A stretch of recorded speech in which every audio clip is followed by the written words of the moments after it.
सभी को जय मसीह की। स्वागत है आपका इस हमारे चैनल पर। तो आज हम इस वीडियो में बाइबल में से कुछ वचन पढ़ेंगे, एक दृष्टांत पढ़ेंगे जो हमारे प्रभु यीशु जी ने कहा था।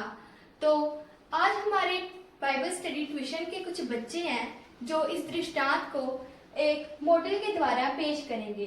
तो मैं एक एक करके बच्चों को बुलाऊंगी और बच्चे इस वचन को और दृष्टांत को एक्सप्लेन करेंगे। देखो, बीज बोने वाला बीज बोने निकला और कुछ बीज मार्ग के किनारे गिर गया और पंछियों ने आकर उन्हें चुग लिया। कुछ बीज पथरीली भूमि पर गिरे। बहुत मिट्टी ना मिली और गहरी मिट्टी ना मिलने के कारण वह जल्द उग आए। पर सूरज निकलने पर वह जल गया और जड़ ना पकड़ने के कारण वह सूख गया। और कुछ बीज झाड़ियों में गिरे और झाड़ियों ने बढ़कर उन्हें दबा डाला। कुछ बीज अच्छी भूमि में गिरे और फल लाए, कोई 100 गुना, कोई 60 गुना, कोई 30 गुना। जिसके कान है वह सुन ले। अभी जो हमने वचन सुना, अब बच्चे एक एक करके इनका अर्थ बताएंगे। तो मैं सना को बुलाना चाहती हूँ कि इनका अर्थ बताए।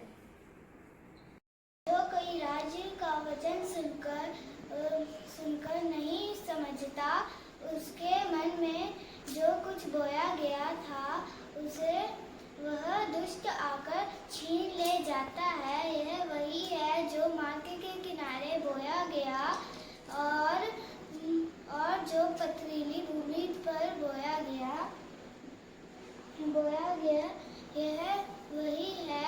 यह वह है जो वचन सुनकर तुरंत आनंद के साथ मान लेते हैं, पर अपने में जड़ न रखने के कारण वह थोड़े ही दिन का है।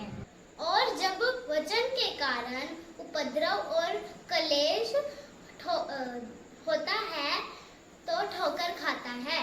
जो झाड़ियों में बोए गए हैं वह यह है जो वचन सुनता है, पर संसार की चिंता, धन का धोखा वचन को दबा देता है और फल नहीं लाता। यह वह है जो वचन को सुनकर समझता है और फल लाता है।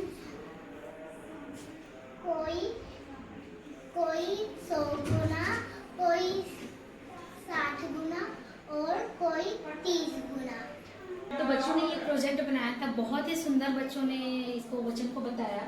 तो इसमें मैं कुछ एक्सप्लेनेशन करना चाहूँगी, कुछ बताना चाहूँगी आप लोगों को कि सचमुच में ये जो दृष्टांत बताया गया है वो मनुष्य के चरित्र को दर्शाता है। जैसे कि मार्ग के किनारे बोया गया बीज क्या है? वचन है जो हमारे अंदर बोया जाता है। और शैतान उसे आकर के क्या कर लेता है? चुग लेता है। हमारे अंदर जड़ न पकड़ने के कारण क्या होता है? वो चुग लेता है, चुरा लेता है हमसे, और वो हम क्या है? बढ़ नहीं पाते। तो वैसे ही दूसरा दृष्टांत यहाँ पर लिखा हुआ है कि कुछ बीज जो है पथरीली भूमि में गिरता है और जड़ ना पकड़ने के कारण। तो संसार जो है, जो हमारे अंदर जो बीज बोया रहता है वो संसार दबाता है, हमारी चिंताओं को हमारे सामने ला देता है। और उससे क्या होता है? जो वचन हमारे अंदर बोया जा रहता है वो क्या होता है? फलवंत नहीं हो पाता, हम जड़ ही नहीं पकड़ पाते उस वचन में, और फिर क्या हो जाता है? इससे मनुष्य बैकसाइड गिर जाता है। और वैसे ही जो झाड़ियों के बीच में जो बोया गया, देखो जो झाड़ियों के बीच में बोया गया उसमें क्या होता है कि जो चिंताएं हैं इंसान को वो इतना ज्यादा घेर लेती है कि मनुष्य उस चीज से उबर भी नहीं पाता है, बाहर भी नहीं निकल पाता। ये परेशानियां, वो हर एक के घर में कुछ ना कुछ परेशानियां आता है, लड़ाई झगड़े होते हैं, या और भी बहुत सारी चीजें जो मन की जो चिंता है उन वचन को क्या कर देता है? दबा देता है। और वैसे ही जो अंतिम बात थी, तो कुछ जो है वचन को सुनते हैं और सुन करके उसे ग्रहण करते हैं और वो सचमुच में उनके हृदय में फलवंत होते हैं। तो वो क्या होते हैं? फल लेके आते हैं प्रभु के लिए। और कोई 100 गुना लेके आता है, कोई 60 गुना लेके आता है, कोई 30 गुना लेके आता है। तो ये वो है जो अच्छी भूमि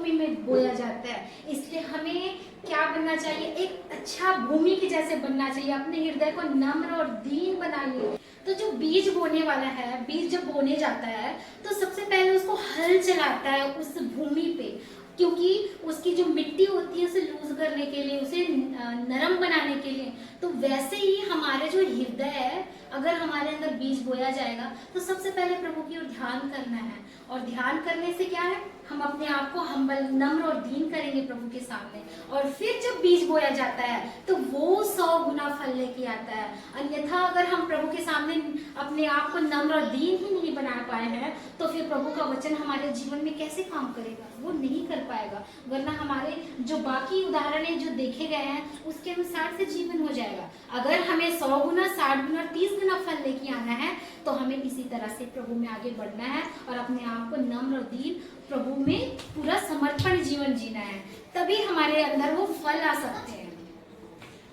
प्रोजेक्ट बनाया गया बच्चों के द्वारा, तो इस वीडियो को आप लोग जरूर लाइक और शेयर कीजिएगा, क्योंकि बच्चे इससे मोटिवेट होते हैं और इससे बच्चे लोग और भी आगे बढ़ने की इच्छा रखते हैं, वचन में आगे बढ़ना। क्योंकि जो हमारी टैलेंट होती है, हमारी जो कलाकारी होती है, वचनों के जरिए भी हमें ये छोटी छोटी इस तरह से बना करके भी हम बच्चों को सिखा सकते हैं। तो इसलिए बच्चों को जरूर आप लोग मोटिवेट कीजिए और लाइक और सब्सक्राइब